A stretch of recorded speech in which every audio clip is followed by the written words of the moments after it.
Hi everyone, welcome back to Amara and Kene. My name is Amara.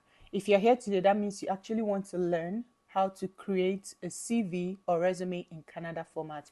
You are in the right place because I'll be explaining to you how you can create a CV that will stand out and make you the best among every other applicant. Now, before I proceed, we actually have a video telling you websites you can apply for jobs from your country. So wherever you are, you can go there and apply for jobs. All you need to do is just click on it and watch it. After all, you're creating a CV. What are you using your CV for? Okay. Now, the truth is most people create CVs for different reasons. It can be for job search, or maybe you're applying to a school and it requires you to submit your CV. Whatever it may be for, you're in the right place, and we'll be teaching you how to create your CV. The first thing to consider when creating a CV is the font size and the type of font you're actually using. You want to keep it professional, no overly designed fonts. I myself, I make use of either New Times Roman or Calibri, and I use 12 or 14 size of font. So you can use between 12 and 14, and either of those two fonts that I mentioned, it's your choice. I would also like to state that I have received a lot of CVs in the past. Most people send CVs to me to help them check out, evaluate, and see if it is okay. And I've seen people create one CV that serves, like, it's multi-purpose CV. That's the word I'm going to use. A multi-purpose CV. A CV they can use to apply for driving job. They use it to apply for farming work, supervisor roles, managerial positions, HR, and administrative assistant. That's like, it has all the whole roles packed into it. You don't need that kind of a CV if you're actually trying to find a job in Canada. Your CV needs to be intentional, well prepared. If you have different experiences, then create each CV for each experience. You're a human resource specialist, you're a driver, you're an accountant. Create each and every one for it. If it's just one experience, it's fine. Stick to that one experience. You do not need to combine everything together. But if it's in a case that you have two roles that are not the same position but they actually have similarities, then you can actually join them up in one CV. What do I mean? You are an administrative assistant and you've also worked as a customer care rep. They kind of share same roles, same role. What do you do? Or same duties. You can add them up. You just need to fine tune those duties to align with each other. And that's it. You're good to go. Okay. Now, let's dive into creating our CV. What's the first thing you need to know when creating a CV? Your name. You can decide to use just your first name and your last name. That's what I do. Most people decide to put their middle name. To me, over here, people don't really want your middle name except you tell them specifically you want to be referred to by your middle name. That's where it counts. If not, your first and last name is fine. It should be bold enough. Amara, Kene, that's what appears. You can increase it to like 18 to 20 to make it very bold to see. Now, the next thing after this is your phone number, your email address, and your residential address. They are not interested in your religion. They are not interested in your local government area or where you went to primary school. And also, when you're putting your address, kindly avoid all the whole bus stops, church bus stop, Temeta bus stop, and all those good stuff. I'm sorry, I know you know what I'm talking about. Try to keep your address precise. Now, if you also are in a place where, for instance, you've already applied for permanent residency, or you are waiting for your study permit to be out, just around that corner, you can include permanent resident of Canada or study permit holder. It kind of gives you an edge over every other person.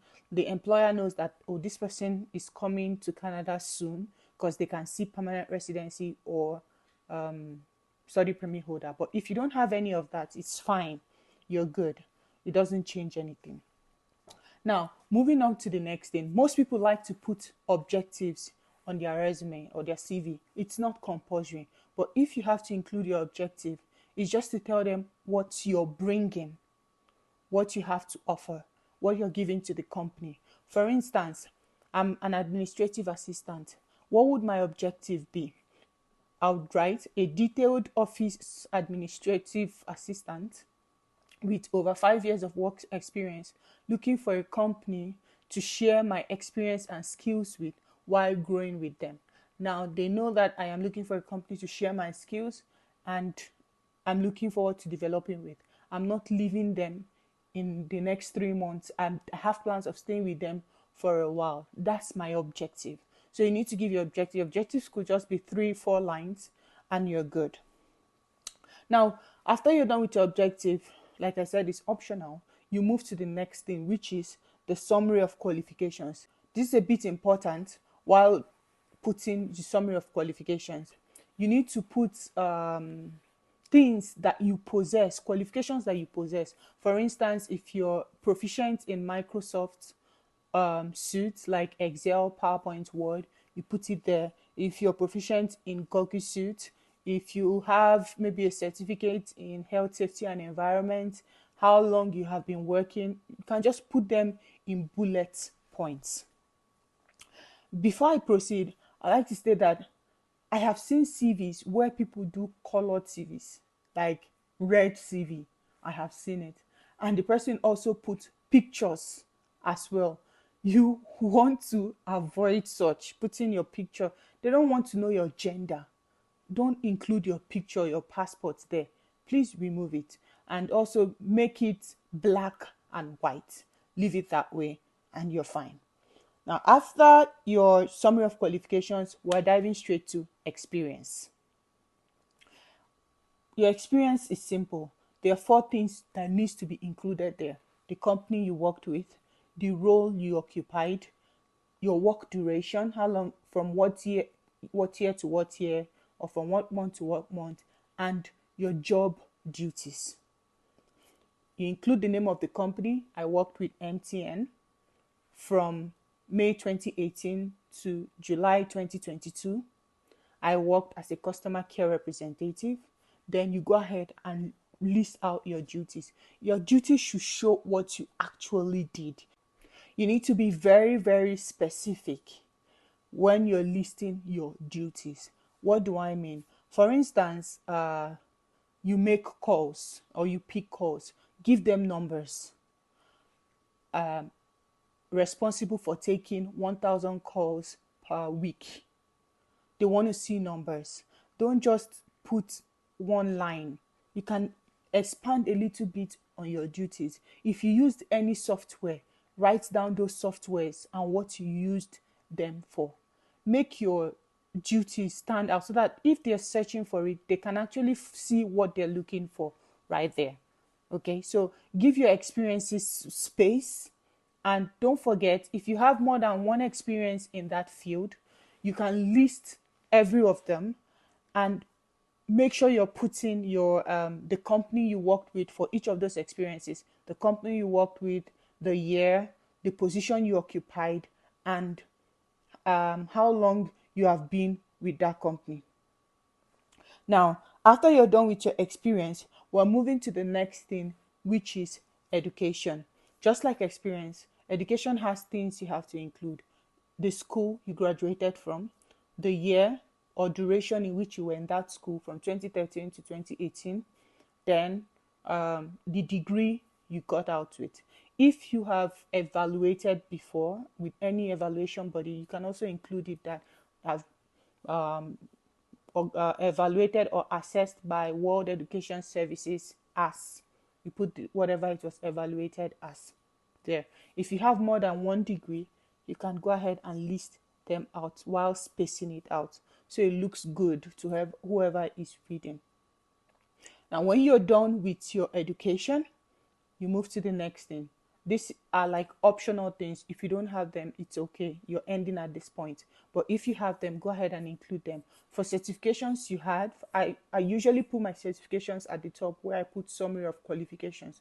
But if you don't want to put them there, you can come to the bottom part of your CV and write those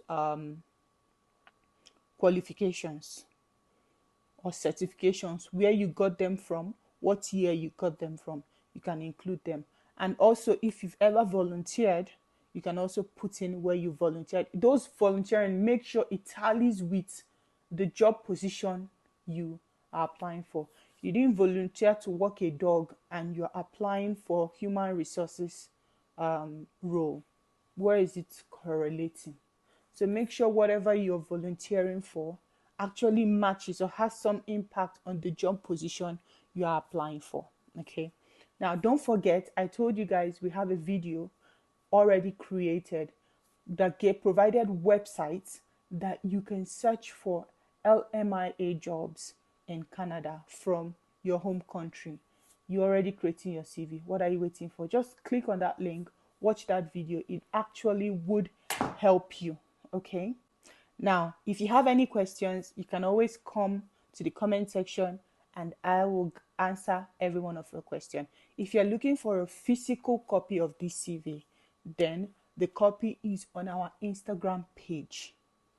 It is pinned, the second pinned post on our Instagram page. It can serve as a guideline for you to apply for, or rather for you to create the CV. Well, in every social media platform, Instagram, Facebook, TikTok, as Amara and Kene. Follow us, like our page, share our page. Don't forget, Amara and Kene will not ask you for money. Amara and Kene will not help you apply for anything. People use our pictures and our videos to try and scam you guys out there. So be careful. We're not going to ask you for any money. We have a Telegram community where you can come and ask questions and would answer your questions free of charge. You can check the description box to find the link to join this community and also the link to other of our social media platforms. I hope you found this video useful. Don't forget, leave your comments in the comment section and we would answer your questions. Share this video. Give us a thumbs up if you found this useful. Thank you for watching. I'll see you next time. Until then, bye.